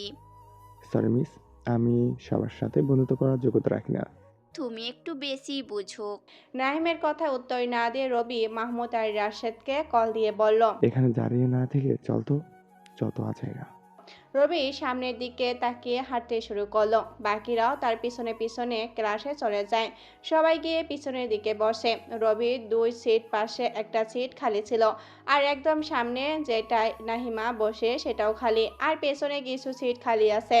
নাহিমা এসে রবির পাশে 2 সিটে পরের খালি সিটে বসলো। রবি এইসব দেখেও না দেখার মতো করে নিজের মতো করে বসে আছে, আর এদিকে সবাই নাহিমার দিকে তাকিয়ে আছে। প্রথমবারের মতো নাহিমা আজ পিছনে গিয়ে বসতো বলে স্যার এসে ক্লাস শুরু করলো। নাহিমা বারবার ক্লাসের অমনোযোগী হয়ে রবির দিকে তাকাচ্ছে। রবি নিজের মতো করে ক্লাস করছে আর মাথায় কিছু প্ল্যান বানাচ্ছে। ক্লাস শেষ হলে সবাই বেরিয়ে যায়। রবি আর রাহি পিছনে থাকায় সবাই শেষে বের হচ্ছিল। রাহি যখন বের হলো, দরজার পাশে লুকিয়ে থাকা নাহিমা এসে রবিকে ধাক্কা দিয়ে ক্লাসের ভিতরে ফেলে দিয়ে দরজা বন্ধ করে দিল। রবি তো রেগে মেগে আগুন। এদিকে রাহিও দরজার পাশে অবাক হয়ে দাঁড়িয়ে আছে। রবি কোনো রকম উঠে দাঁড়ালো। নাহিমা রবির দিকে এগিয়ে যাচ্ছে। রবি নাহিমার মতলব ভালো না বুঝতে পেরে পিছনে যাচ্ছে। রবি পিছিয়ে যেতে যেতে একটা সময় দেয়ালে গিয়ে ঠেকছে। নাহিমা রবি ঠোঁটের দিকে এগিয়ে যেতে লাগলো। রবি চোখ বন্ধ করে ফেলে। পরক্ষণে রবির ধারণা পাল্টে দিয়ে রবির মুখটা ধরে রাহিমা বলল, কি ভয় পাচ্ছ? জানতাম তুমি ইনোসেন্ট, তাই বলে এতটা হবে বুঝিনি। তোমাকে বলছি না সরি, তাহলে এই ভাব দেখাচ্ছ কেন শুনি? এখন থেকে তুমি আমার ফ্রেন্ড। যদি কথা না শোনো না আমার, তখন দেখবা কি করি আমি। রবি চুপচাপ কথাটা শুনল। নাহিমার কথা শেষ হলে রবিকে ছেড়ে দিয়ে নাহিমা দরজা খুলে বেরিয়ে গেল। আপনারা কি ভাবছেন, রবি কি সত্যি ভয় পেয়েছে? তাহলে সত্যি ভাবছেন রবি সত্যি ভয় পেয়েছে। লেখকরা তো বলে গেছে প্রত্যেকটা পুরুষ কোনো না কোনো নারীর কাছে দুর্বল।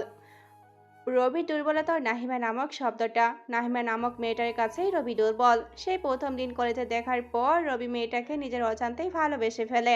নাহিমার রাগ দেখে কখনো নিজের মনের কথাটা বের করেনি। যদি রবি প্রপোজ করে আর নাহিমা রাজি না হয় তাহলে রবি ভীষণ কষ্ট পাবে। তাই চুপচাপ থাকা শ্রেয়। নাহিমা ফ্রেন্ডশিপ করতে চাইলেও রবি না করার কারণ হলো সহজে পেয়ে গেলে মানুষ তার মূল্যায়ন করতে জানে না। আর রবি যদি এখন নাহিমার ফ্রেন্ড হয় তাহলে নাহিমা রবির আরও কাছে আসবে, কাছ থেকে কাছে।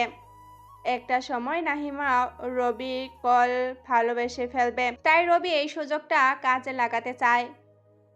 মেয়েদের কোনো কাজ না করতে বলে সেটা সে আরও বেশি করে করার চেষ্টা করে। বিশেষ করে নাহিমা ছোট থেকেই এমন। কিছু একটা জেনেও রবি কীভাবে নাহিমাকে নিজের করে পাওয়ার জন্য একটু সময় ব্যয় না করে থাকবে। সবাই নিজের মতো করে চলে গেল। নাহিমা আর রবি ঘটনার সাক্ষী হয়ে রইল রাহি। রবি রুম থেকে বের হয়ে রাহিকে বলল, কি মামা, তলে তলে জল খাও, আমি বললে দোষ? আজারা কথা না বলে চুপ থাক। হ্যাঁ মামা, তুমি সব করবা, আমি বললে সমস্যা, তাই না? তুই একটু বেশি বুঝিস ব্যাপারটা, আমি তোকে বলছি শোন। হাঁটতে হাঁটতে বল শুনি। ব্যাপারটা হলো, তুই জানিস আমি নাইমাকে লাইক করি, বলতে পারিস ভালোবাসি, কিন্তু আমি সেটা নাইমাকে বললে সে রাজি নাও হতে পারে। তাই আমি তার সাথে বন্ধুত্ব করতেও রাজি হইনি। আর এতে সে রেগে গিয়ে আমার সাথে বন্ধুত্ব করার কথা বলছে। আমি যদি বন্ধুত্ব করতে রাজি না হই তাহলে সে আমাকে দেখে নেবে বলল। এখানে তলে তলে জল খাচ্ছে, ব্যাপারটা তেমন না। ওকে? বুঝতে পারছি। তাহলে প্ল্যান হলো নাহিমা নিজে এসে তোকে প্রপোজ করবে, তাই তো? হ্যাঁ, সেটাই হবে। এখন বাসায় যা। কথা বলতে বলতে রাহি নিজের বাসায় চলে গেল। রবিও নিজের বাসায় এসে ফ্রেশ হয়ে নিল। হ্যাপি এসে খেতে ডাকলো। গিয়ে খাবার শেষ করে রুমে এসে শুয়ে বলল। একটু পর আপু এসে দরজায় দাঁড়ালো। বাইরে থেকেই আপু বলল, কিরে, আসবো নাকি? আসো।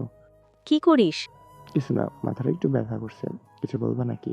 আচ্ছা, আমি চা নিয়ে আসছি। তাহলে তো ভালোই হয়। থাক তাহলে, তুই আমি আসছি একটু পর। রবি শুয়ে আছে। আপু চা আনতে চলে গেল। একটু পর আপু চা নিয়ে আসতে দেখে রবি ঘুমে ডুবে গেছে। আপু কয়েকবার ডাকার ফলে ঘুমটা ভেঙে গেল। ব্যাপারটা রবির একটু খারাপ লাগলো, কিন্তু আপুকে বুঝতে না দিয়ে বসে চাটা নিল। আপু রবিকে বলল, আমাকে চা আনতে পাঠিয়ে তুই ঘুমাচ্ছিস কেন? হ্যাঁ, আরে চোখ লেগে গেছে, কি করব বলো।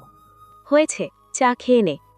রবি কথা না বাড়িয়ে চায়ের কাপে চুমুক দিল। পরক্ষণে আপু বলল, একটু পর আমার সাথে বের হতে পারবি? কোথায় যেতে হবে? গেলে দেখবি। যাবি নাকি বল? যাব, সমস্যা নেই। ঠিক আছে, রেডি থাকিস। আপু রুম থেকে চলে গেলে রবি রাশেদকে ফোন করে। রবি কিছু বলার আগে ওপাশ থেকে রাশেদ বলে উঠল, এখন তার আরেকটা ব্যাংক অ্যাকাউন্ট হ্যাক করেছে অহনা নামের মেয়েটি।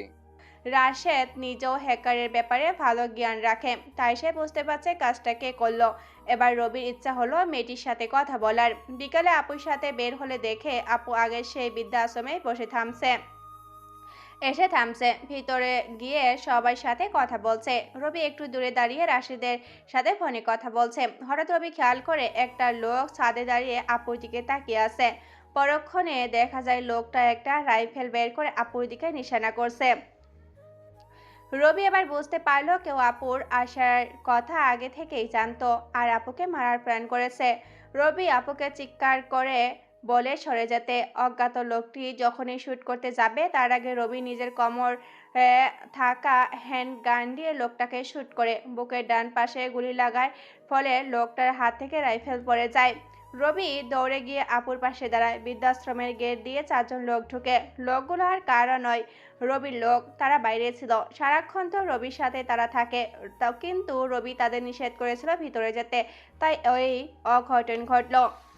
লোকগুলো এসে রবি আর তার আপুকে চারপাশে ঘিরে ধরে যাতে আর কেউ গুলি করলো আপু কিংবা রবির গায়ে না পড়ে। রবি ইশারা করতে একটা লোক দৌড়ে বিল্ডিং এর ছাদে গিয়ে দাঁড়ালো।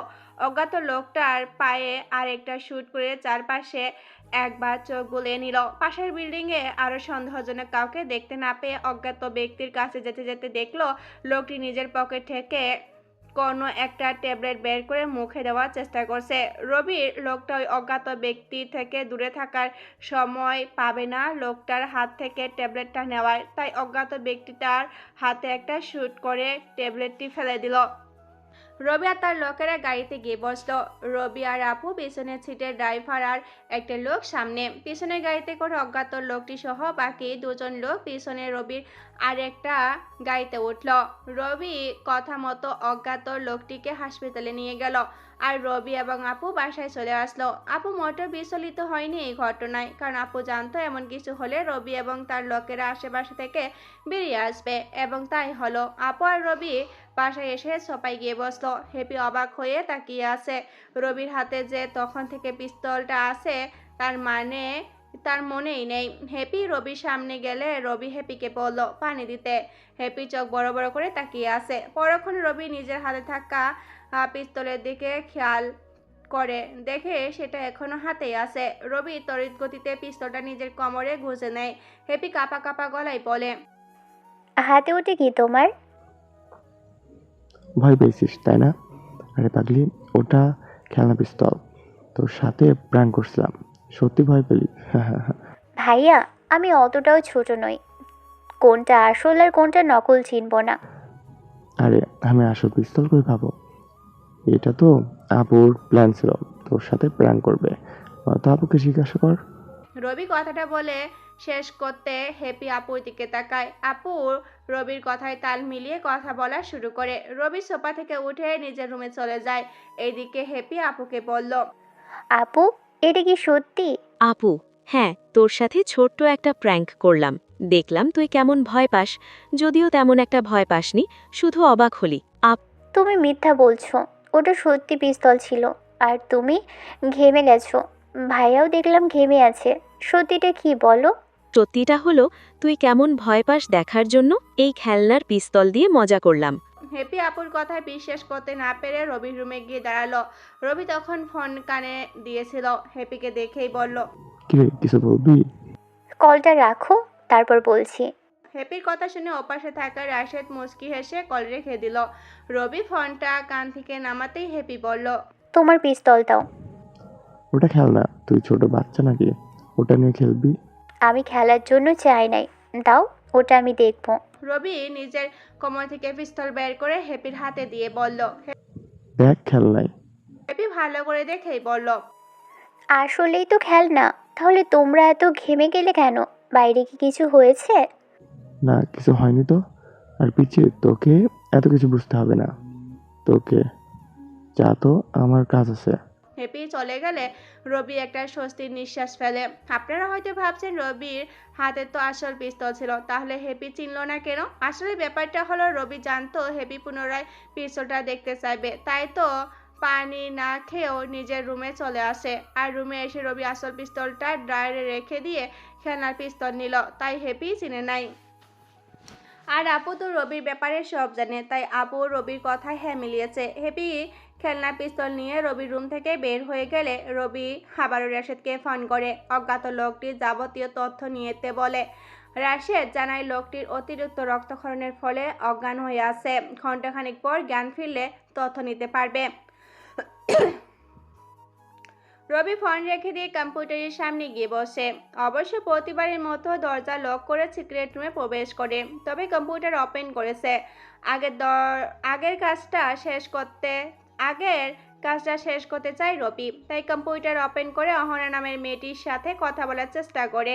এবার রবি অহনার পুরো সিস্টেম হ্যাক করে নিয়ে মেয়েটির কম্পিউটারে কিছু ভাইরাস অ্যাক্টিভ করে দেয়।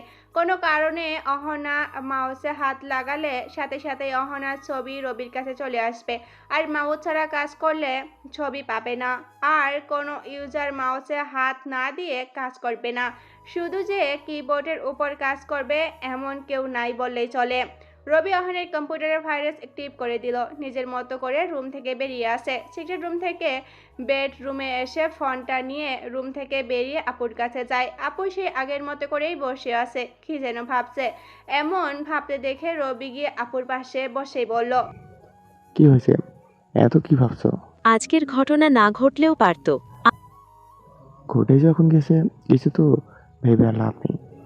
কেন ঘটেছে, কে ঘটিয়েছে, এসব বের করার দায়িত্ব আমার। তুমি এসব নিয়ে চিন্তা করো না, এখন থেকে একটু সাবধানে থাকবে। আর আমি রাশেদদের সাথে কথা বলছি, এখন থেকে হ্যাপি আর তোমার সাথে 3 জন করে গার্ড থাকবে। যে কোনো ধরনের সমস্যায় তারা সামনে থাকবে। এসবের কোনো দরকার নাই। তোমার দরকার নাই, আমার আছে। আমি তোমাদের কারোর ক্ষতি হোক সেটা মানতে পারবো না। এখন আমি যা বলছি সেটাই করবে। রবি বাসার ছাদে গিয়ে দাঁড়ালো, চারপাশের সবকিছু দেখে নিয়ে রাশেদকে ফোন দিয়ে জানালো বাসার চারপাশে সিসিটিভি ক্যামেরা লাগাতে হবে।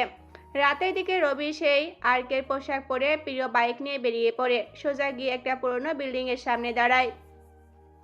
রবি এগিয়ে গেটের নিজের হাতে চাপ দিলে খুলে যায়। গেটটা কয়েক মাস আগে একবার খোলা হয়েছিল, যখন দেশের রাজনীতির অবস্থা অস্থির থাকায় কিছু অসাধু মানুষের সুযোগ নিয়ে নেতারা নিজের স্বার্থ হাসিল করেছিল, যার ফলে দেশের সাধারণ মানুষ না খেয়েছিল।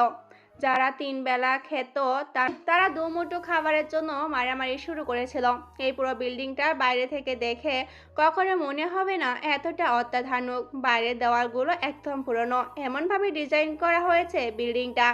রবি গেট দিয়ে ঢুকে দরজার সামনে যায়। চারপাশে কেউ নেই, কেবল কিছু সিসিটিভি ক্যামেরা চারপাশে নজর রাখলো। রবি দরজা খুলে ভিতরে থাকা একটা রুমে যায়।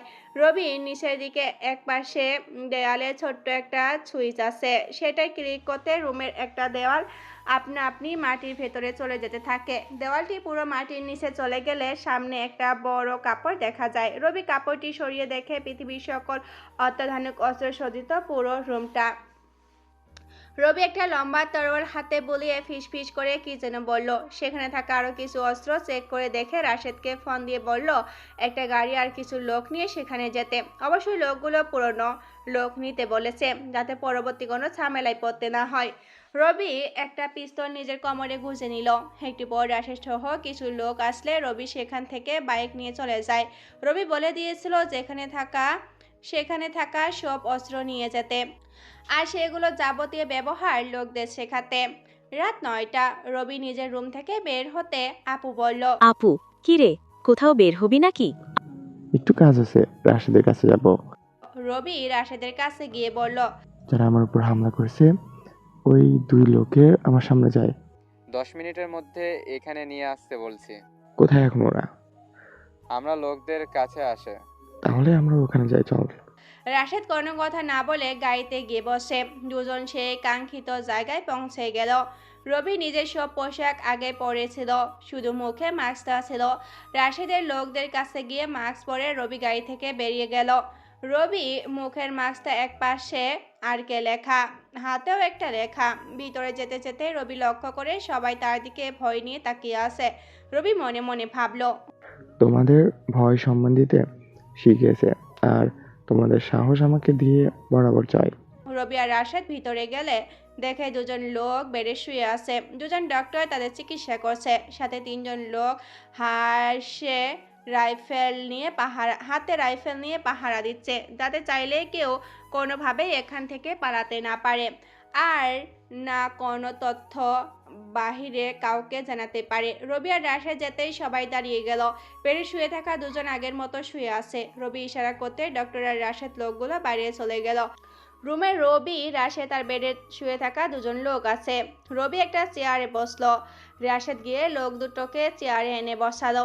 এই লোক দুটি হচ্ছে তারা। একজন যেদিন কলেজে রাহিকে শ্যুট করতে গিয়ে রবিকে শ্যুট করেছে, আরেকজন সেদিন বৃদ্ধ আশ্রমে আপুকে শ্যুট করতে চেয়েছিল।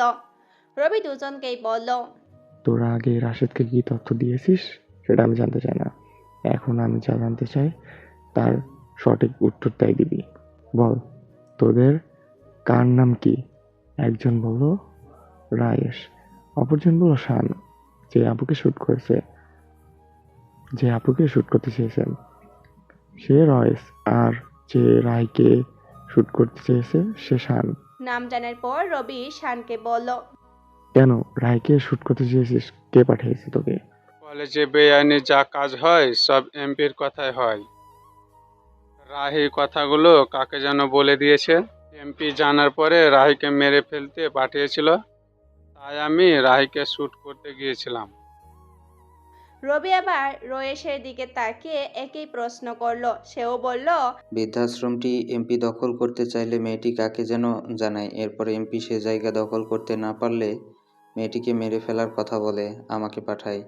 আমি আমার কাজটা করতে গিয়েছি শুধু, কিন্তু জানতাম না এখানে আর কে কিংবা রাশেদ ভাই কানেক্টেড থাকবে। যদি জানতাম তাহলে কখনোই এই কাজ করার সাহস করতাম না। তাদের দুজনের কথা শুনে রবি নিজের মাস্ক খুললে রয়েশ আর শান দুজনে একসাথে বলে উঠল, আপনি আর কে? রবি একটা মুচকি হাসি দিয়ে বলল, তোদের শেষ কোনো ইচ্ছা আছে?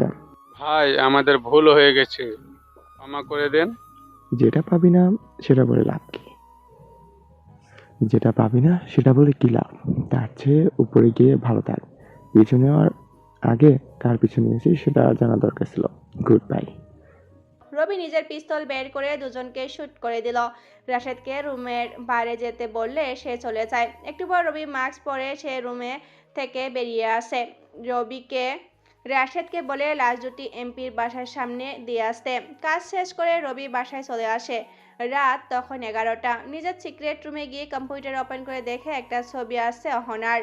রবি ছবিটা ওপেন করে দেখে মাস্ক পরে আছে অহনা, হাতে ছোট্ট একটা টিল, মুখে মাস্ক থাকায় মুখটা দেখা যাচ্ছে না। রবি বুঝতে পারে মেয়েটা যেহেতু আর্কের সাথে পাঙ্গা নিয়েছে সহজে সামনে আসবে না। অনেকে হয়তো ভাবছেন ক্যামেরা ছাড়া ছবি এলো কিভাবে। ব্যাপারটা হলো অহনের কম্পিউটারের সামনে ক্যামেরা আছে, আর যেহেতু সে আর্কের সাথে খেলতে চায় তাই কোনো ক্লু না দিয়ে সে কি পারে। রবি ছবি থেকে তেমন কিছু পেল না, রাতে ঘুমিয়ে গেল। সকালে ঘুম থেকে উঠে খবর এলো এমপির বাসার সামনে দুটো লাশ পাওয়া গেছে। দুজনেই এমপির কাছের লোক ছিল, আর যে লোকগুলোকে মেরেছে সে স্বয়ং আরকে। খবরটি ইতিমধ্যে ভাইরাল হয়ে গেছে। রবি এখন এমপি সব কুকীর্তির কথা জানে, তাই দেরি না করেই আবর্জনা পরিয়ে ফেলতে চায়। সকালে কলেজে গেল। রাহি আর মাহমুদ আগে থেকে একসাথে বসে গল্প করছিল। রবি সেখানে গিয়ে বসে তাদের সাথে কথা বলছে। হঠাৎ রবির কি যেন একটা মনে পড়ল। পকেটে থেকে ফোন বের করে অহনার পাওয়া ছবিটি আরো একবার ভালো করে দেখলো। রবি এবার লক্ষ্য করলো দেয়ালে একটা ছবি লাগানো আছে। রবি ছবিটা বড় করে দেখে দেওয়ালের ছবিটি নাহিমার, মানে কলেজের ওই বদমেজাজি নাহিমা এইসবের পেছনে। রবি একটা মুচকি হাসি দিয়ে মাহমুদকে জিজ্ঞাসা করলো, নাহিমা কোথায় রে? একটু আগে দেখলাম ক্লাসের দিকে যাচ্ছে। কেন বলতো? চল ক্লাসে যাই। মাহমুদ রাহি দুজনেই অবাক। রবি ক্লাসের দিকে যাচ্ছে তাই বাকিরা বসে না থেকে ক্লাসে চলে গেল। রবি গিয়ে নাহিমার পিছনে গিয়ে বসে। রবি নাহিমার দিকে বারবার তাকাচ্ছে। নাহিমার হাতে সেই তিলটা দেখার চেষ্টা করছে। কিছু সময় পর সফলও হয়। রবি আবার নিশ্চিত হয় নাহিমাই হলো অহনা। হঠাৎ রবির ফোন বেজে উঠল। রবি ফোন বের করে দেখে রাশেদ ফোন দিয়েছে। রবি ক্লাসের ফোনটা ধরতে ওপাশ থেকে রাশেদ বলে উঠল, একটা খারাপ নিউজ আছে। কি নিউজ? আজকে রাতে এমপির লোকেরা বৃদ্ধাশ্রমের ওপর হামলা করবে। সেখানে এমপি নিজে উপস্থিত থাকবে। এখন আমাদের কি করতে হবে বল? রবি, নতুন অস্ত্রগুলো নিয়ে সবাইকে রেডি করে রাখা।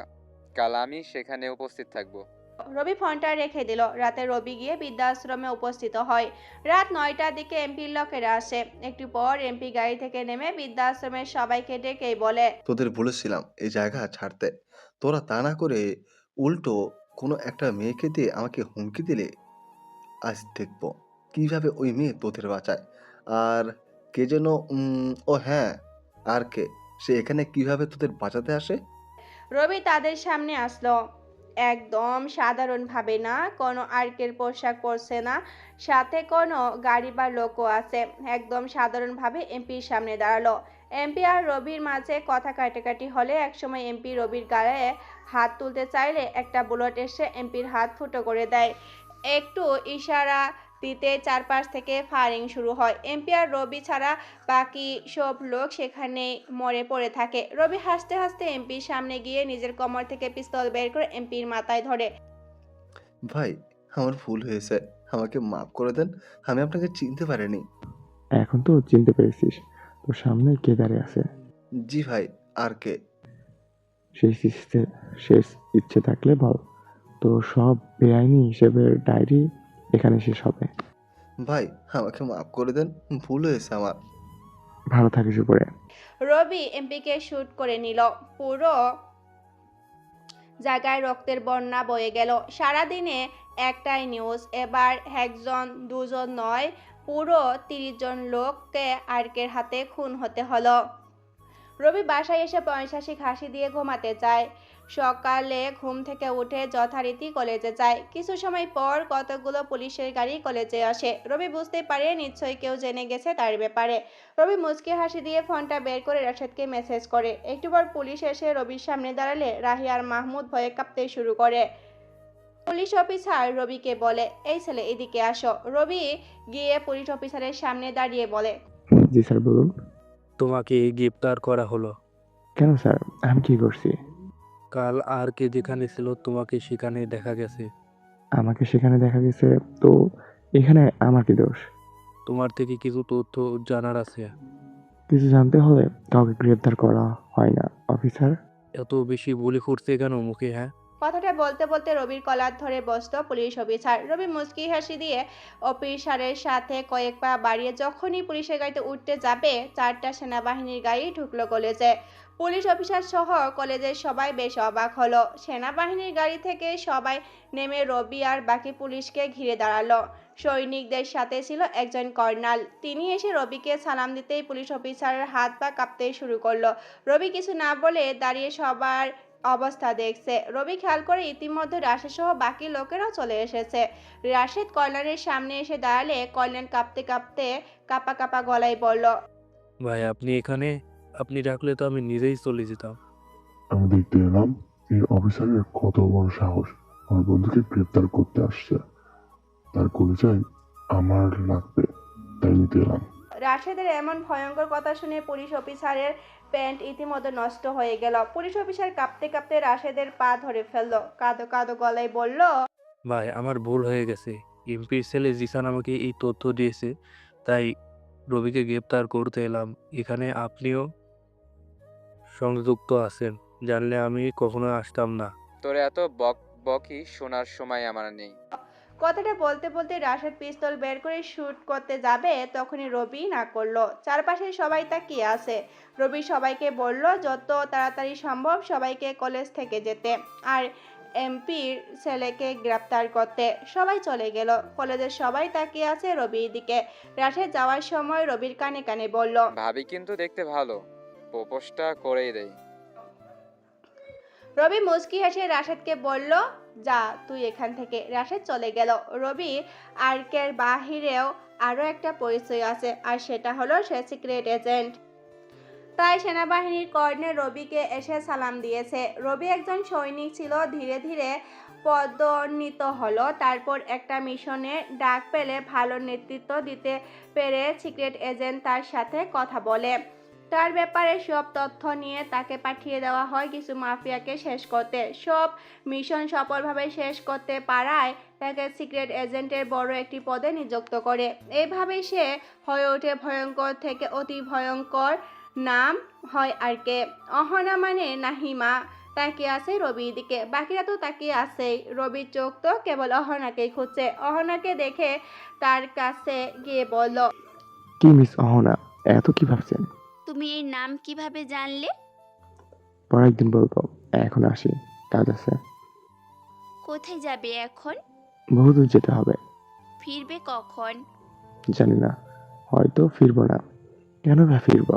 তুমি কি কিছু বোঝো না? আমি কি উফ, আর পারি না। তোমাকে যে আমি ভালোবাসি সেটা কি বোঝো না নাকি বুঝতে চাও না? এভাবে না বলে প্রপোজ করতে পারেন। কাল সকাল 9টায় আমি নীল শাড়ি পরে আসবো, আপনি নীল পরে অবশ্যই আসবেন। তাহলে এখন আসি।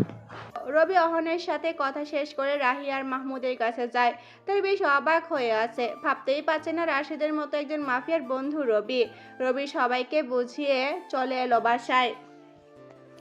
আপুকে কলেজের ঘটে যাওয়া সব ঘটনা বলল। আপু তো রবিকে শিখিয়ে দিল কিভাবে প্রপোজ করবে অহনাকে। পরের দিন সকালে ঘুম থেকে উঠে ফ্রেশ হয়ে তাড়াতাড়ি নাস্তা করে নিল। বাইক নিয়ে বের হলো কলেজের দিকে। মিনিট 5 পর রবি কলেজে চলে গেল। চারপাশে তাকিয়ে দেখে অনেকে আছে কিন্তু অহনা নেই। ছোট্ট একটা মেয়ে ফুল নিয়ে আসলো। রবি মেয়েটার দিক থেকে গোলাপ নিল অহনাকে প্রপোজ করবে বলে। একটু পর কার নিয়ে অহনা আসে, ঠিক যেমন বলেছিল নীল শাড়ি পরে আছে। রবি 1 পা 2 পা করে এগিয়ে যাচ্ছে অহনা মানে নাহিমার দিকে। হাতে গোলাপ, কোমরে পিস্তল, ঠোঁটে রবির পয়সা শিখাসি। সমাপ্ত। আসসালামু আলাইকুম আমার প্রিয় ভিউয়ার্সরা, এই গল্পের সিজন 1 এখানে শেষ করলাম। যদি আপনাদের ভালো রেসপন্স পাই অবশ্যই নেক্সটে সিজন 2 নিয়ে হাজির হব। ততক্ষণ আপনারা ভালো থাকবেন, সুস্থ থাকবেন। আর হ্যাঁ, আজকের গল্পটা কেমন হয়েছে অবশ্যই কমেন্ট করে জানাবেন। আর ভালো লাগলে একটা লাইক কমেন্ট করবেন আর সাবস্ক্রাইব করে বন্ধু হয়ে আমাদের পাশে থাকবেন। ধন্যবাদ সবাইকে।